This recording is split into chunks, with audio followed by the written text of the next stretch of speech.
31 जुलाई तक ITR file किया लेकिन ITR रिफंड नहीं आया तो क्या करें। जैसा कि हम सब जानते हैं, इनकम टैक्स डिपार्टमेंट में ITR फाइल करने की आखिरी तारीख 31 जुलाई 2023 निर्धारित की गई थी। इस दिन तक लगभग 6 मिलियन से अधिक करदाताओं ने अपने ITR रिटर्न दाखिल कर दिए थे। करदाताओं द्वारा रिटर्न दाखिल करने के पश्चात इनकम टैक्स डिपार्टमेंट उन्हें रिफंड भेजने का काम भी शुरू कर देता है।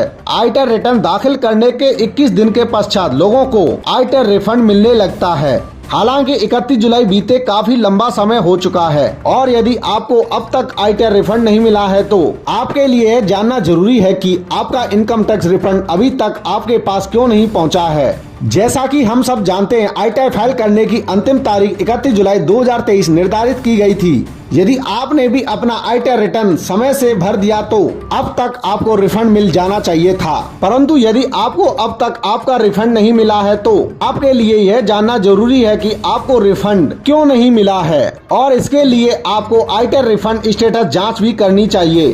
जानकारों की माने तो आयकर विभाग सितंबर माह तक लगभग सारे ITR रिफंड चुका देता है।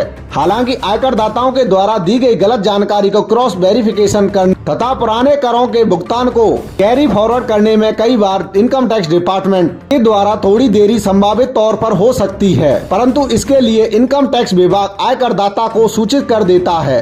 हालांकि यदि फिर भी आपने पुनः ITR रिटर्न फाइल किया है तो ऐसी स्थिति में आपको और भी ज्यादा इंतजार करना पड़ सकता है। ITR रिफंड देर से मिलने के कारण कौन कौन से हो सकते हैं।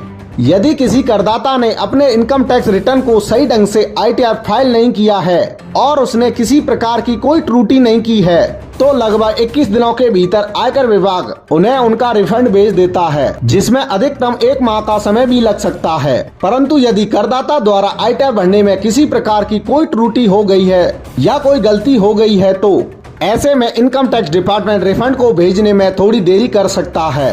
दोस्तों, IT डिपार्टमेंट की तरफ से आई इस महत्वपूर्ण जानकारी के मुताबिक आप भी अपना स्टेटस इस तरह से चेक कर सकते हैं जिससे कि आगे कोई गलती ना हो।